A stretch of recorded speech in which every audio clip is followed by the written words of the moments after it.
We always hear about needing like huge chunks of time to really dive into an idea, right? To let something really sink in. Yeah. Like we need hours of uninterrupted focus Mm, to, nourish our minds. right. But I don't know. I'm starting to wonder if that's maybe not the whole picture. Oh, interesting. What if like the small moments, those little gaps in our day, Yeah. could actually be surprisingly valuable?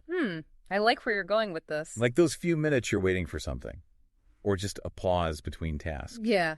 Yeah. Could those actually offer some real mental nourishment? It really makes you question those assumptions about, how we learn and process information. Exactly. We tend to think that deep engagement has to mean long stretches of concentration. Right. But Yeah. maybe it's more about the intensity we bring to any given moment, even a short one. And that intensity can be just as significant for our minds. Absolutely. So that's exactly what we're going to be diving into today. I love it. This idea of mindful moments, nourish your mind on the go. We're talking about finding ways to nourish our minds, even when we're on the go. I'm all ears. And to help us explore this concept, we're turning to a really rich and fascinating novel, The Shadow of the Wind by Carlos Ruiz Zafón. Great choice. Now, you might be thinking, how does a work of fiction fit into a discussion about, feeding our minds? Right.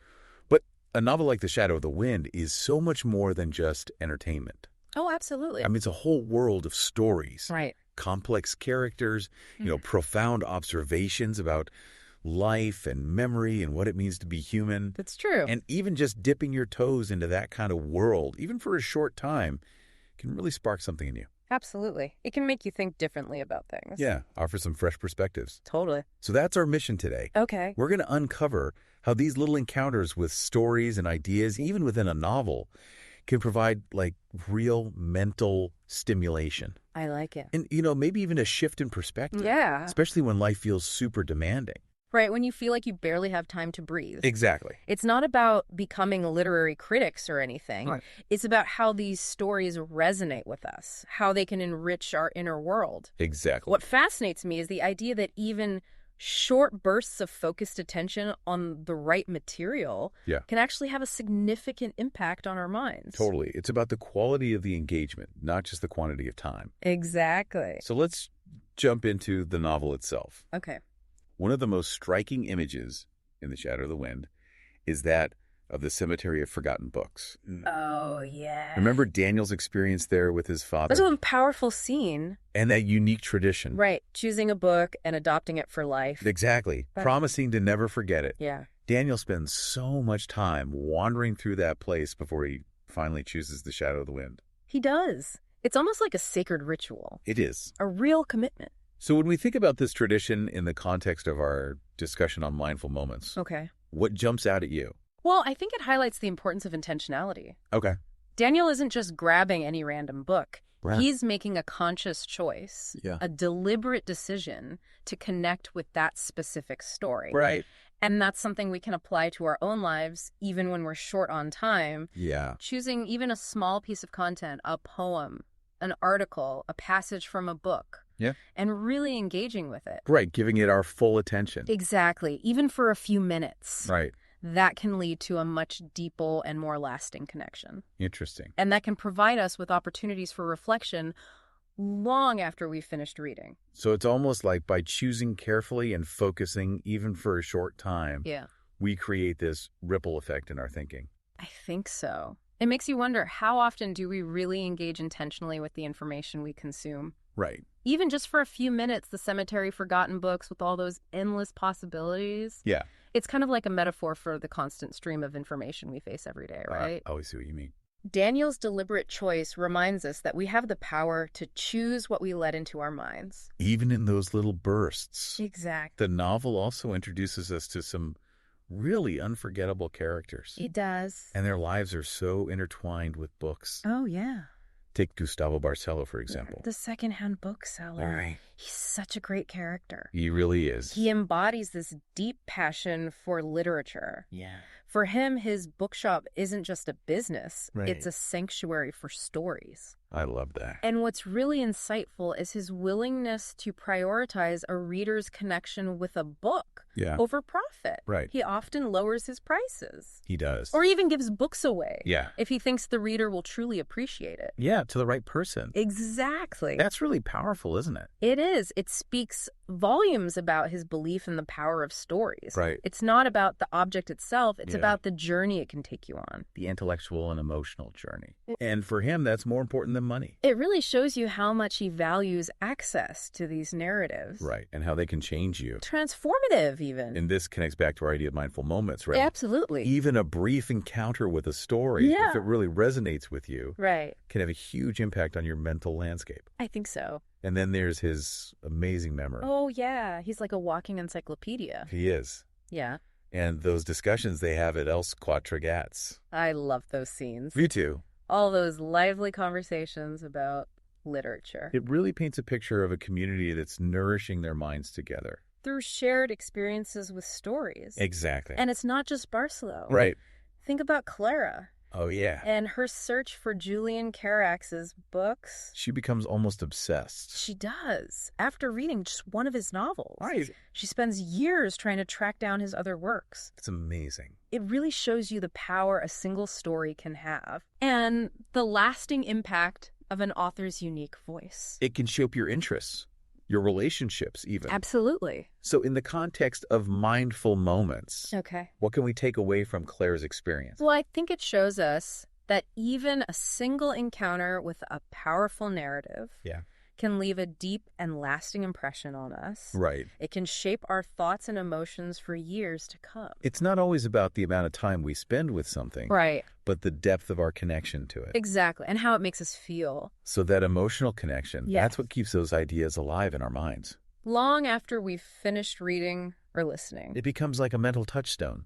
I like that. Something we can return to even for a brief moment. Yeah. And find new meaning or inspiration. Exactly. And throughout The Shadow of the Wind, we see all these instances of characters finding solace and understanding through books and stories. We do. Like when Daniel revisits The Shadow of the Wind later in his life. Right.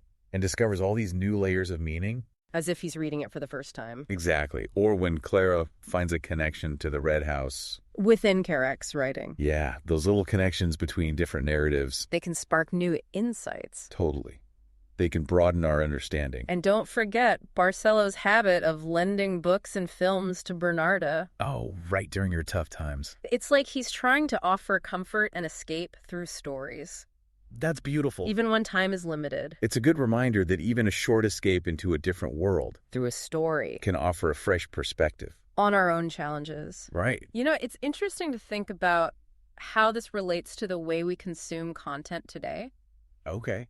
I mean, there are so many resources out there like AI, audiobook analysis channels on YouTube. Right. Things like Mindful Moments. I've heard of that. They take these complex works and distill them down into key insights for people who are on the go. So it's accessible even when you don't have a lot of time. Exactly. And that's kind of what we're doing here today, right? Yeah, I guess so. Pulling out those nuggets of wisdom. From The Shadow of the Wind. Right. Finding those moments of mental nourishment within a larger work. That's a great way to put it. And speaking of finding wisdom in unexpected places, we have to talk about Furman. Oh, yes, Furman? He's such a unique character. He really is. With his incredible storytelling abilities. He brings such energy to the novel. He does. He's a master at finding humor and wisdom in everyday situations. He really is. His pronouncements are so colorful. So full of life. And his philosophical musings. Always delivered with that characteristic wit. It's true. It's a great example of how a positive and engaging perspective can be mentally stimulating. Totally. It's not just what he says. Right. But how he says it. Exact. Even in casual conversation, he manages to be insightful and thought-provoking. It's a reminder that mental nourishment doesn't always have to be serious or academic. Sometimes it's a clever turn of phrase. Yeah. Or a fresh perspective on something familiar. That can really make us think. Absolutely. Yeah. Even a brief exposure to that kind of wit and insight can be so valuable. It can shift our perspective. In an instant. Make us question our assumptions. Or just give us a moment of levity. Right. Which can be just as nourishing. Absolutely. And let's not forget the deeper themes in The Shadow of the Wind. Okay. The ones that really make you think about the human experience. Like memory and loss. Exactly. And the passage of time. Like Daniel's reflections on his mother. Right. And the impact of the war. Or Fermin's memories of his mother's scent. So brief, but so powerful. They are. Those moments where the characters reflect on their past. Yeah. They can be so powerful for the reader. They can really draw you in. And it can prompt us to reflect on our own lives. Even if it's just for a fleeting moment. A quick thought or a feeling. Exactly. It's amazing how even a small piece of a story can trigger such deep introspection. And then there's the element of mystery. Oh. The Shadow of the Wind is full of secrets. It is. Hidden stories. Like the mystery surrounding Julian Carax. And the burning of his books. Or Nuri Montfort's past. And her connection to Carax. It's like a puzzle that you're trying to solve. Exactly. And that can be so mentally stimulating. It keeps your mind active. Even when you're not reading. Those unresolved questions. They linger in your mind. They make you think about different possibilities and come up with your own interpretations. Which is a great mental exercise. Absolutely. So what we've seen today is that even short, focused encounters with engaging content, like the stories and characters in The Shadow of the Wind, can be incredibly nourishing for our minds. They can spark new ideas, new perspectives, then even lead to personal reflection. It's not always about the amount of time we spend. It's about the intensity of our engagement. And the resonance of the material. These aha moments. Those shifts in perspective. They don't always require hours of uninterrupted focus. Sometimes all you need is a few minutes. With the right piece of content.